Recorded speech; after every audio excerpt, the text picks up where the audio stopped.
How to change password in Mimo app. It's super easy, let's get it done. First things first, open up the Mimo app on your device. Next, you're gonna look for the profile icon, which is usually in the bottom right corner over here. Tap on it.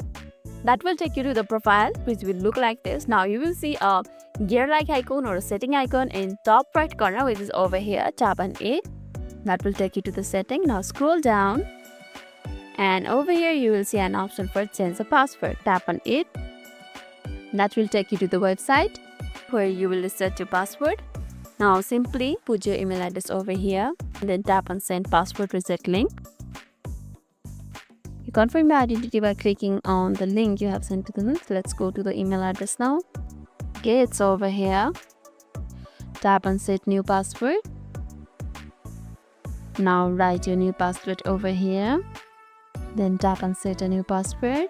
That's it, you have successfully changed password in Mimo app. Remember your new password and keep your account safe and secure. That's all for today's video, and if this video made today a little bit easier, don't forget to like and subscribe for more amazing tips. Thanks for watching and see you in the next video.